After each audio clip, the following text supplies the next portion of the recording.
जय भीम सर्वांना, जय वंचित।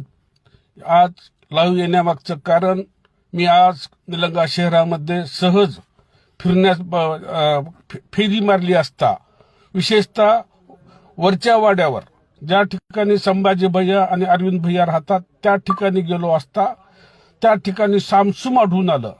मी आपल्याला सांगू इच्छितो या फेसबुक लाईव्हच्या माध्यमातून, हे दोन्ही भैया आपल्यामध्ये कळवण लावून, आपल्यामध्ये भांडले लावून ते निघून गेलेले आहेत।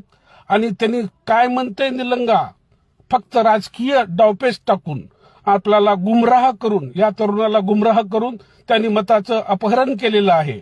आणि ते अपहरण येणाऱ्या काळामध्ये, पुढच्या काळामध्ये आपण आत्मनिर्भर होऊन स्वतः या भागातील बेरोजगार तरुण, या भागातील आपले जे काही गोरगरीब जनता आहे, जोपर्यंत आत्मनिर्भर होणार नाही त्यावेळे तोपर्यंत अशा थापांना आपला समाज बळी पडणार आहे। त्यामुळे मी आपल्याला सांगू इच्छितो, येणाऱ्या काळामध्ये या लोकांचा, या घराणेशाहीचा, या हुकुमशाहीचा, या दादागिरीचा मुकाबला करण्यासाठी आपण आत्मनिर्भर होऊया। आणि मी आज संकल्प करत आहोत की काही युवक आपलं मुंडन करून घेत आहेत, काही महिला आक्रोश करीत आहेत। मी त्या महिलांना आणि त्या बेरोजगार तरुणांना सांगू इच्छितो की येणाऱ्या काळामध्ये वंचित बहुजन आघाडी श्रद्धेय बाळासाहेब आंबेडकर यांच्या नेतृत्वावर विश्वास ठेवून काम करणार आहे।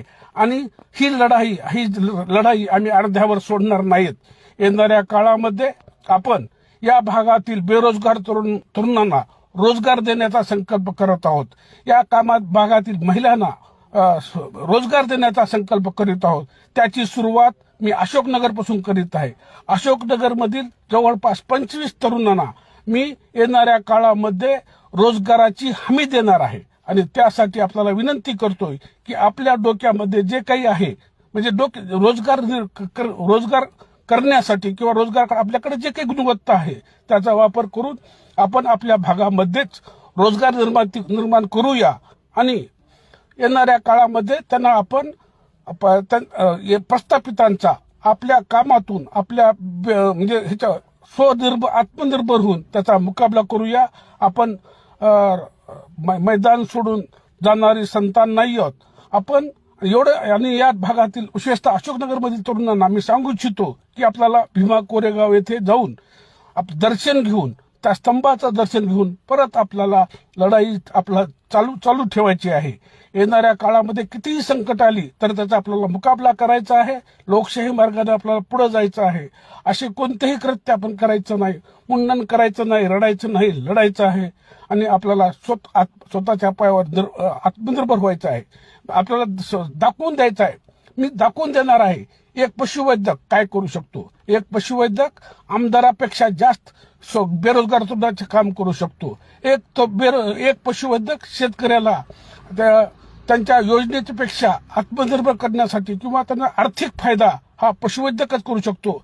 आज एका आमदाराच्या मुकाबल्यामध्ये एक पशुवैद्यक चांगलं रोजगाराच्या संधी उपलब्ध करून देऊ शकतो। आणि शेतकऱ्याच्या, सर्वसामान्य लोकांच्या कामामध्ये आर्थिक बळ देण्याचं काम, म्हणजे डायरेक्ट पैसा देऊ शकत नाही, परंतु तुमच्या आर्थिक फायदा हा पशुवैद्यक कशा पद्धतीने करू शकतो ही मी यातल्या आमदारांना आणि प्रस्थापितांना दाखवून देणार आहे।